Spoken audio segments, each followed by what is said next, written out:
প্রাণী পালকদের আর্থিকভাবে স্বাবলম্বী করে তোলার কাজ করে চলছে প্রাণী সম্পদ বিকাশ দপ্তর।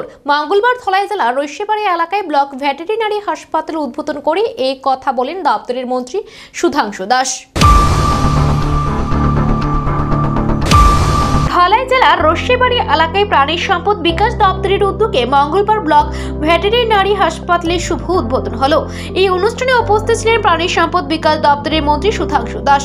এছাড়াও উপস্থিত ছিলেন ধলাই জেলা সভাধিপতি সুস্মিতা দাস, বিধায়িকা নন্দিতা দেববর্মা, রিয়াং, প্রাণী সম্পদ বিকাশ দপ্তরের সচিব দীপা ডি নায়ার, দপ্তরের অধিকর্তা সন্তোষ দাস সহ অন্যান্যরা। এদিন ফিতা কেটে নবনির্মিত দ্বিতল ব্লক ভেটেরিনারি হাসপাতালের উদ্বোধন করেন মন্ত্রী সুধাংশু দাস। উদ্বোধনী অনুষ্ঠানে বক্তব্য রাখতে গিয়ে মন্ত্রী বলেন, আইডি প্রকল্পে 81,82,000 টাকা ব্যয় করে এই দ্বিতল ব্লক ভেটেরিনারি হাসপাতাল নির্মাণ করা হয়েছে। এই হাসপাতাল অত্র এলাকার প্রাণী পালকদের বিশেষ সুবিধা প্রদান করবে।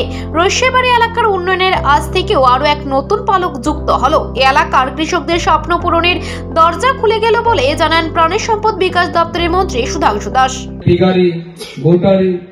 আমাদের পোল্ট্রি এর বাইরে অন্যান্য স্কিমের মাধ্যমে আমরা কিন্তু প্রাণী পালকদের সাহায্য করছি এবং আমরা দেখেছি আমাদের অত্র এলাকার বিভিন্ন প্রাণী পালককে আমরা কিন্তু এই যে শূকর পালন বা মোরগ পালন, হাঁস পালন, ছাগল পালন এগুলির মাধ্যমে কিন্তু আমরা তাদেরকে আর্থিকভাবে স্বাবলম্বী করার চেষ্টা করছি এবং এই বছরও কিন্তু আমরা অনেক স্কিম দিয়েছি।